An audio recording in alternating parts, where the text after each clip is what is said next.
നമസ്കാരം. പ്രധാന വാർത്തകൾ.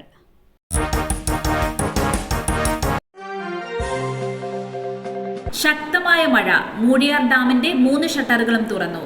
ജലസംഭരണിയുടെ 3 ഷട്ടറുകളും തുറന്നു വച്ചിരിക്കുന്നതിനാൽ കക്കാട്ടാറിന്റെ ഇരുകരകളിലും താമസിക്കുന്നവർ ജാഗ്രത പാലിക്കണം. ഒരു സാഹചര്യത്തിലും നദിയിൽ ഇറങ്ങരുത്. ഗേറ്റ് 1ഉം 3ഉം 10 സെന്റിമീറ്റർ വീതവും ഗേറ്റ് 2 30 സെന്റിമീറ്റർ വീതവുമാണ് തുറന്നിരിക്കുന്നത്.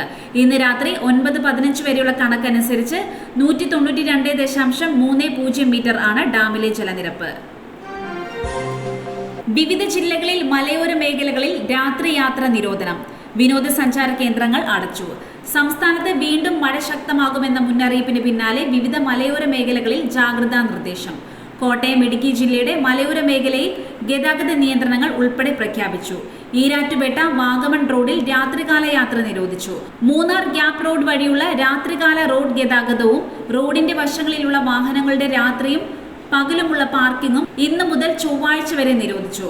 കോട്ടയം ജില്ലയിലെ വിനോദസഞ്ചാര മേഖലകളിലേക്കുള്ള പ്രവേശനത്തിലും ജില്ലാ ഭരണകൂടം നിയന്ത്രണം ഏർപ്പെടുത്തി. ഇലവീഴ, പൂഞ്ചിറ, ഇല്ലിക്കൽ കല്ല് എന്നിവിടങ്ങളിലേക്കുള്ള പ്രവേശനമാണ് മഴ തുടരുന്നതിനാലും വരും ദിവസങ്ങളിൽ അതിശക്ത മഴ മുന്നറിയിപ്പ് ലഭിച്ചിരിക്കുന്നതിനാലും ജൂൺ 15 വരെ നിരോധിച്ചതെന്ന് ജില്ലാ കളക്ടർ അറിയിച്ചു. സ്റ്റാൻഡിൽ നിൽക്കെ കുഴഞ്ഞു വീണു. ഓട്ടോ ഡ്രൈവർക്ക് ദാരുണാന്ത്യം. കിഴക്കഞ്ചേരി ആനക്കുഴിപ്പാടം കല്ലുവെട്ടാംകുഴിയിൽ ബിജുവാണ് മരിച്ചത്. വൈകുന്നേരം 3 മണിയോടെയാണ് സംഭവം. ഓട്ടോറിക്ഷ ഡ്രൈവറായ ബിജു കണ്ണംകുളം ഓട്ടോ സ്റ്റാൻഡിൽ നിൽക്കെ കുഴഞ്ഞു വീഴുകയായിരുന്നു. ഉടനെ തന്നെ വടക്കാഞ്ചേരി സ്വകാര്യ ആശുപത്രിയിൽ എത്തിച്ചെങ്കിലും മരണം സംഭവിച്ചു. മൃതദേഹം ജില്ലാ ആശുപത്രിയിൽ സൂക്ഷിച്ചിരിക്കുകയാണ്. കനത്ത മഴയിൽ പ്രതിയുമായി പോയ പോലീസ് ജീപ്പ് നിയന്ത്രണം വിട്ടുമറിഞ്ഞ് അപകടം. 2 പോലീസുകാർക്ക് പരിക്ക്. പത്തനാപുരത്താണ് സംഭവം. പത്തനാപുരം സ്റ്റേഷനിലെ വാഹനമാണ് മറിഞ്ഞത്. അപകടത്തിൽ 2 പോലീസുകാർക്ക് പരിക്കേറ്റു. പത്തനാപുരം കടയ്ക്കാമൺ പാലത്തിന് സമീപത്തായിരുന്നു അപകടമുണ്ടായത്. കനത്ത മഴയിൽ വാഹനം നിയന്ത്രണം വിട്ടുമറിയുകയായിരുന്നു. നാട്ടുകാരും പോലീസും ചേർന്ന് രക്ഷാപ്രവർത്തനം നടത്തി. പരിക്കേറ്റ പോലീസുകാർ ആശുപത്രിയിൽ ചികിത്സ തേടി. എയർ ഇന്ത്യ വിമാനത്തിന്റെ ബ്ലാക്ക് ബോക്സ് കണ്ടെത്തി.